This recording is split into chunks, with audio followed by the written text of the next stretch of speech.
Welcome back. I'm going to share with you the second part of the story of Martin Luther King. Today, we finish the story of civil rights leader Martin Luther King Jr. Martin Luther King was born in Atlanta, Georgia in 1929. He began his university studies when he was 15 years old and received a doctorate degree in religion. He became a preacher at a church in Montgomery, Alabama. In 1955, a black woman in Montgomery was arrested for sitting in the white part of a city bus. Dr. King became the leader of a protest against the city bus system. It was the first time that black Southerners had united against the laws of racial separation. At first, the white citizens of Montgomery did not believe that the protest could work. They thought most blacks would be afraid to fight against racial separation, but the buses remained empty. Some whites used tricks to try to end the protest. They spread false stories about Martin Luther King and other protest leaders. One story accused Martin Luther King of stealing money from the civil rights movement. Another story charged that protest leaders rode in cars while other protesters had to work. But the tricks did not work and the protest continued. Dr. King's wife, Coretta, described how she and her husband felt during the protest. She said, "We never knew what was going to happen next. We felt like actors in a play whose ending we did not know. Yet we felt a part of history, and we believed we were instruments of the will of God." The white citizens blamed Dr. King for starting the protest. They thought it would end if he was in prison or dead. Dr. King was arrested twice on false charges. His arrest made national news and he was released. But the threat against his life continued. The Montgomery Bus Boycott lasted 382 days. Finally, the United States Supreme Court ruled that racial separation was illegal in the Montgomery bus system. Martin Luther King and his followers had won their struggle. The many months of meeting and protest marches had made victory possible. They also gave blacks a new feeling of pride and unity.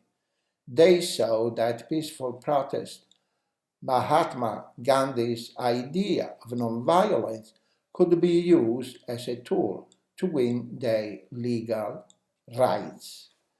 Life did not return to normal for Dr. King after the protest was over.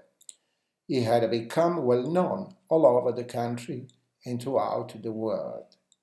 He often was asked to speak about his ideas on nonviolence. Both black and white Americans soon began to follow his teachings. Groups were formed throughout the South to protest peacefully against racial separation. The civil rights movement spread so fast that a group of black churchmen formed an organization to guide it. The organization was called the Southern Christian Leadership Conference. Martin Luther King became the president. In his job, Dr. King helped organize many protests in the southern part of the United States.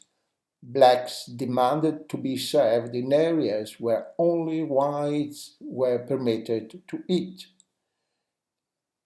and they rode in trains and buses formerly for whites only.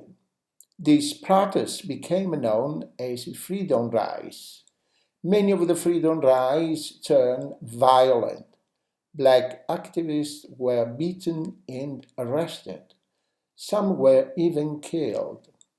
In 1963, the black citizen of Birmingham refused to buy goods from the stores in the city.